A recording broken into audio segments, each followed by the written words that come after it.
Hi friends, എല്ലാവർക്കും എൻ്റെ ചാനലിലേക്ക് ഒരുപാട് സ്നേഹത്തോടെ സ്വാഗതം. ഇന്നത്തെ വീഡിയോ എന്ന് പറയുന്നത് നമ്മുടെ വീട്ടിലൊക്കെ സ്ഥിരമായി ഉണ്ടാക്കുന്ന ഒരു കൊഞ്ച് ചമ്മന്തിപ്പൊടിയുടെ റെസിപ്പിയാണ്.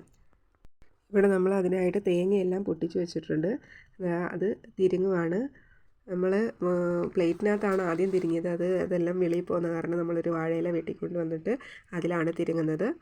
അതാകുമ്പോൾ വെളിയിൽ പോകത്തില്ലല്ലോ. ഇവിടെ നമുക്ക് വറുക്കാനുള്ള വറ്റൽമുളക്, ഉള്ളി, കറിവേപ്പില എല്ലാം എടുത്ത് വെച്ചിട്ടുണ്ട്. നമുക്കൊരു ഇരുമ്പേട്ടി വെച്ച് തേങ്ങയിട്ട് വറുത്തെടുക്കാം. ഇത് നമുക്ക് ഈ ചമ്മന്തിപ്പൊടി ദോശ, ഇഡ്ഡലി, പിന്നെ കപ്പ, കഞ്ഞി, ചൂട് ചോറിൻ്റെ കൂടെയൊക്കെ കഴിക്കാൻ നല്ല ടേസ്റ്റാണ്. തേങ്ങ വറുക്കുമ്പോൾ തീ കുറച്ച് വെച്ചിട്ട് വേണം വറുക്കാൻ, അല്ലെങ്കിൽ അത് കരിഞ്ഞു പോവും.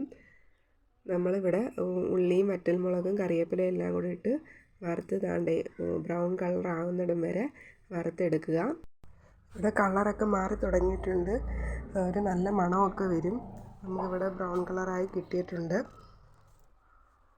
അപ്പോഴത്തേക്ക് ഇത് നല്ലോണം തണുത്തതിന് ശേഷം മാത്രം മിക്സിയുടെ ജാറിലിട്ട് പൊടിച്ചെടുക്കുക. അതിന് മുന്നേ ആയിട്ട് നമ്മൾ കൊഞ്ച് പൊടിക്കണമായിരുന്നു. ഞാൻ ആ വീഡിയോ എടുത്തിട്ടില്ല.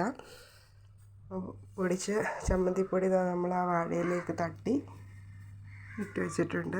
ഇത് കണ്ടപ്പോൾ എൻ്റെ മോൻ്റെ ആഗ്രഹം ആ ഇലയിൽ തന്നെ ചോറ് കഴിക്കണമെന്ന്.